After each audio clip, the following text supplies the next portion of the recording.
welcome back. So, in this lecture we are going to talk about a little bit about behavioral modeling in Verilog HDL for sequential circuit design. So, here we will first we have already discussed a little bit about Verilog behavioral modeling, and we will take some example, and here we want to give some guideline about Verilog behavioral modeling. So, the behavioral modeling, it will actually help actually trade off between, that means if the algorithm become more complex and if we have a timing synchronism is required.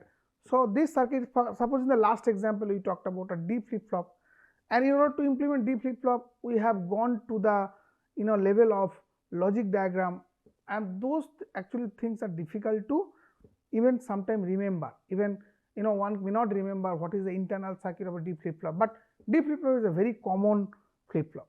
So, can we just implement a D flip flop just writing some in terms of a clock edge and something which will be simple, but Verilog will identify that it is a D flip flop and accordingly it will synthesize.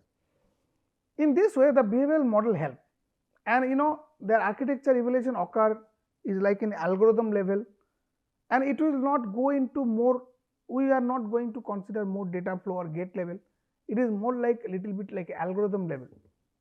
But again we have to be careful, we should not go too much into algorithm level, so that it will be hard for the simulator or synthesis tool to actually optimize your circuit. And in fact, when you want to customize or when you want to test point by point timing diagram, it is very important to understand the circuit inside. So, we should mix between some aspect of structural as well as some aspect of data flow or behavioral modeling. So, now we want to describe the behavior of the circuit, and then without knowing the logic implementation. That means we do not need to know the inside logic of a D flip flop, but we still want to realize a D flip flop by means of its behavior. So, it is somewhat similar to C language, but we are not going too much into this. Okay. So, two structure procedures are there in Verilog. One is we have to write initialize. That means if we want to initialize something, generally this initialization block only work in simulation. It does not work in hardware, because hardware you cannot initialize any register value. Whatever is stored, that has to be taken. But in simulation we can customize, we can initialize. Similarly, if we are using multiple initialization, like a multiple register you are initializing, then we have to write inside begin and end statement. More than one, that means suppose we have a register A which you are initialized, like we are writing initial A equal to 0, something like that. If it is a single statement, then no problem, but suppose you want to initialize B equal to some 1, if it is a binary number or it is a decimal number, you have to specify B equal to also 0, then you have to write begin and end. So, more than one statement. Other thing is the always. So, one is initial which only works in simulation, but always is the one which works for simulation and hardware also. The always is executed always, it starts with the time 0 whenever you start the hardware or the simulation, and it executes the statement in the loop fashion depending upon what is the trigger signal. That means always will be executed all the time, but whether it will go inside the loop, under always there will be a loop fashion, whether the loop will be executed all the time or not, that depends on the trigger signal that is kept with the associated with the always block. If you do not put anything, then it will be always loop will be executed all the time, but we do not want that. We want that because it is a synchronous circuit, we want there should be an edge with respect to which, or maybe edge of multiple signal, that will decide whether to enter into the loop, and if it enter into the loop, what are the changes that are required, and that will be demonstrated using some algorithm. So, the procedural assignment, first of all we need to define register, that can be integer, or we can also, it can take the value of real. Then two type of, one is the blocking statement and the non-blocking statement, and we will discuss with example blocking and non-blocking. So, only the symbols are different. For blocking we will write A equal to B, and non-blocking we will write A equal to B. There is a fundamental difference, both the text A equal to B but there is a fundamental difference in terms of level of. If it is only one level, there is no problem, but if there are multiple statements, then it makes a huge difference between blocking and non-blocking. How does it work? So, let us say we take a blocking example. We are setting a register or 4-bit register A, B, C, all three are register. That means A, B, C all are 4-bit values stored in a register. That means 4-bit register. I would say they are all 4-bit register where we can store some value. Now, again we are initializing. So, initializing with begin because we have more than one line. Even for each line there are multiple this sub part. So, it will be begin and end. It should be within this begin and end. First we are assigning A equal to 1, B equal to 2, C equal to 0. That means it will first write A equal to 1, B equal to 2 and C equal to 0. This will start when the simulation start at 0 time. In this time, it will first execute A. That means A will be loaded with A, B will be loaded with 2 and C will be loaded with 0. This will happen one by one. So, first it will be executed, second it will be executed and third it will be executed.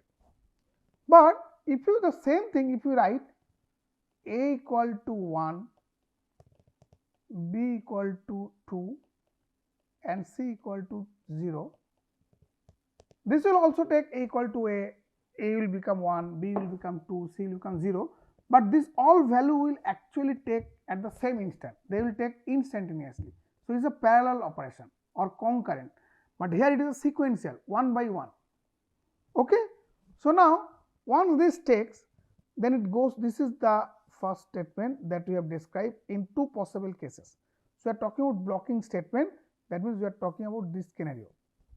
Next, there is a 10 unit time, that means A after 10 unit time, that means when, that means I am telling that at t equal to 10, then A is stored as B plus C. Then what will be A now? B plus C, which is nothing but equal to 2, right, at t second. Then after, then another 20 unit, that means it is after, since it start from 0, 10 unit is the interval. So, it is t equal to 10. Next, after 20 unit, after this time, that means it is t equal to 30. That means 20 is the time increment after 20 nanosecond duration executing this line after that. So, t equal to 30, C equal to A plus B. Now, at this time what is A?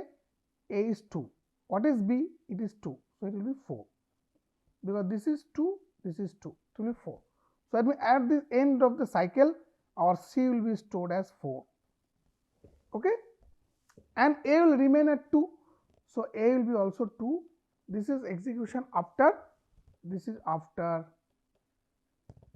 t equal to 30 nanosecond, because we have not given anything, but I have discussed that in Verilog by default when we set the simulation time scale, if it is in nanosecond, then it will be 30 nanosecond. If you set microsecond, it will take 30 microsecond and so on. So, these are the time unit and the actual whether it is nanosecond or picosecond, that you have to specify at the top. Now, imagine the second option. Now, we are actually the second option here, you see again this will show at t equal to 0, the first statement will be A equal to 1, B equal to 2, C equal to 0. So, this will execute first, second and third, because this is actually it is a blocking statement. Here it is blocking for this particular block, it will go one by one initial value. So, it will take the value or it will load it with the value, and there is no conflict because it is just taking constant value. But at t equal to 10 nanosecond, this is 0 nanosecond, what will happen? A will take B plus C. Okay? That means what will be my A? It will take B plus C. So, B plus C means it is 2, right? It is 2.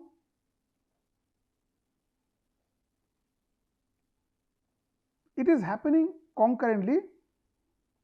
Then after 20 nanosecond, but you see, while we are showing that this waveform we are showing after 10-20 nanosecond, but these lines are getting executed concurrently. That means it will, whenever it execute, the all lines are executed same time. So, that means concurrent, they are concurrent. In this case, A will take B plus C, at the same time C will be taking A plus B. So, it will not wait for A to fill up with 2. What was A? Our original A was 1. So, it will take the original value of A, that means it will be A plus B. So, it will take the original value, What is that? It will be 1 plus 2. So, it is nothing but 3.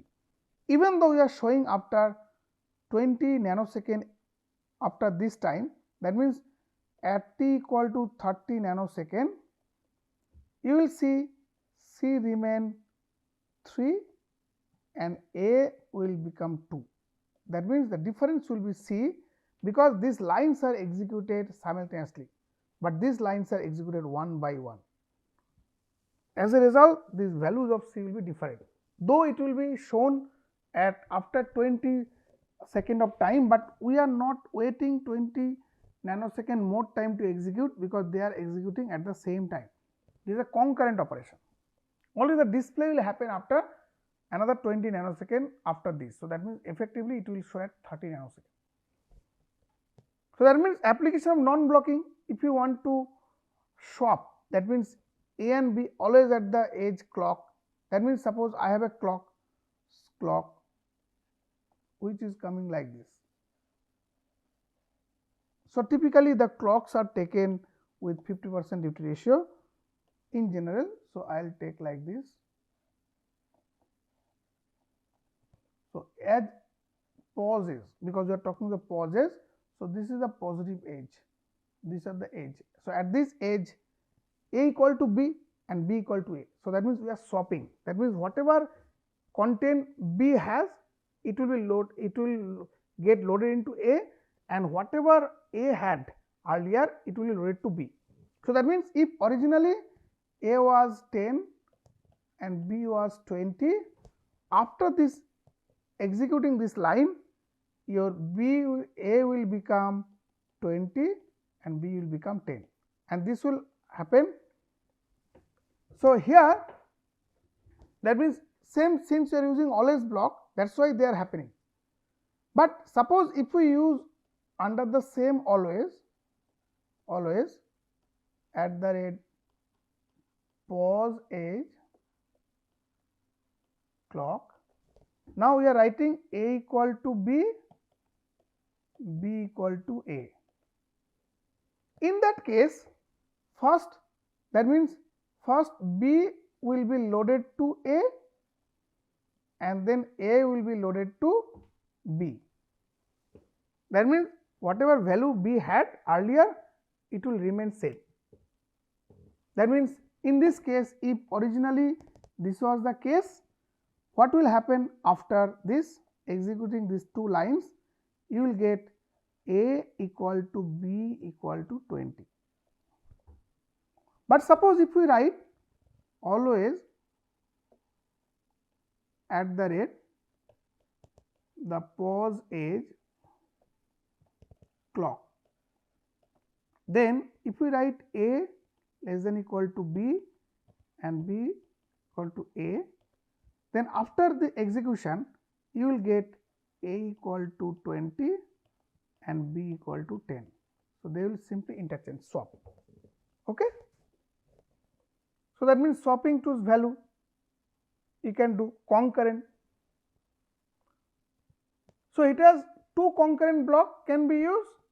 With blocking it is possible case 1, or you using here it should not have another. So, 1 should be enough, 2 should have been enough, that means you can use just one block.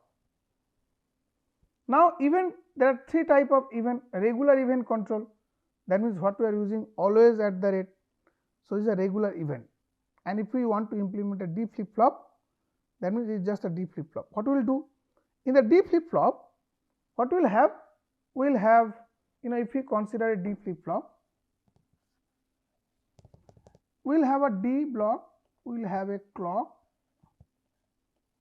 So, this is our clock, and then we can have a reset and Q. So, if it is reset dominated, that means when the reset is high, then the output will be 0, but if the reset is low, then at the edge of the clock Q will become D, and if you write always at the rate clock begin, if reset, that means the reset is activated, Q will be 1, else Q will be D, because it will only enter the clock edge. So, that means clock edge. So, every clock edge it will first see whether reset is high or not, but we have not given any reset edge here, as it reset, it is all clock synchronized. Reset, that means it is not an asynchronous, it is synchronized with respect to clock. Whatever reset take, unless the clock edge come, it will not go into the block, it will not check the status. Even the reset goes high, when the clock edge is not there, it will not actually make it 0, because it is only synchronized with respect to clock. But if we want to incorporate, that means this is a D operation, you can see if else statement, and you should start with the begin with if else statement. Now, if we want to, let us say, consider the second case, this is the case, that means we have again this D flip flop, where this is our reset, this is our D, and this is our clock, okay, and this is Q. In this case, if the reset edge come, even though clock edge does not come, then it will enter into the loop, because there is a OR operation. So, either of the edge, this loop will be executed, and when it goes high, if the reset is high, it will set high. That means, if the reset comes, edge come before clock or after clock edge, then also the Q will set to 0, and then if the reset is low, then the clock edge come, then only it will take Q equal to D. So, it is, that means this is called event OR control. That means, it is not just a regular event only clock synchronized, you are also synchronized with clock as well as reset. So, when you go to if you want to synthesize this circuit, you need to take care about another asynchronous clock, because it is not only it is synchronized with respect to this, and asynchronous clock may come, so we have to reset. So, such reset are difficult to design automatically. So, we need to customize this, because there is a asynchronous clock. But in the first case what we took, it is a totally synchronized, but here if the clock is very fast, then it is okay, that means you might have some delay with the actually taking the reset action into act, because if the reset is enabled, but the clock is yet to come, then you have to wait till the clock is come, and still the reset is high, then only Q will be high. So, such may introduce some delay, and but it will make use of your automated synthesize tool to design. That means, it is all about, in Verilog we can customize to asynchronous level, no problem, but if you go to ASIC implementation, you have to separate the block which are clock synchronized with a master clock, then we can write a finite state machine, and we can synthesize the automated tool, and the tool will do automatically, we do not have to do. But suppose if there are some clock which are asynchronous, then we have to segregate, we have to define this block, and that block has to be semi customized, so you have to do manually. That means, you have to design that CMOS block separately, where the automated tool cannot do. So, that means one regular event, and the regular event can be easily synthesized by automated tool. And if the name event control, we can create an event. Suppose here the event is that data received, if the data is received, that means the last packet data is high, then we are creating a trigger, the data receipt trigger, and that trigger can be used under the always block. That means if the data receipt clock is go high, then you can take the necessary action under that loop. So that means this is one example. We can create a customized event based on the requirement, and that event can be, because we will record this event whenever we will go for the get signal generation with the date time, we will need this name event control also. And the third one is the event OR control, where we are not only have a clock, along with that we are ORing with other signal, and if we made more and more OR, it will not be possible to design synthesis circuit by automated tool. So we have to customize, semi-custom, that means we have to manually synthesize this circuit. So we need to be careful in a Verilog. When you do FPGA prototyping, there is no problem, because everything will be synthesized and it will be prototyping FPGA, but I am talking about the ASIC implementation. So we can take a 4-bit counter, that means it is just the clock will actually increment the counter, and there is a 4-bit reset path. If the reset is high, everything will be 0. So this can be easily designed using behavioral model. How? We can define a D flip-flop. We have already discussed that how to write a D flip-flop. Then under that module, this is a reset, clock, reset. So we have a register C, always block if the negative edge clock or the positive edge reset come, because we are talking about the neg edge of the clock. So here the clock neg edge is considered, because it is a active low neg edge of the clock. If the neg edge comes, then what it will do? Reset. It will begin with the reset is high, everything will reset, otherwise it will keep on incrementing. So this is the incrementing counter. So every time the clock negative edge come, the counter is incremented by 1, and it is a modular counter. That means it is a 4-bit. When all 4 bits become 1, then it will automatically get reset. But if you separately reset, then at any point you can make it 0. So in summary, we have discussed behavioral modeling in Verilog HDL, and we have considered some example case behavioral modeling in Verilog HDL. And now we will be going to demonstrate how can we simulate using ISE simulator. That we will be discussing in the next lecture. That is it for today. Thank you very much.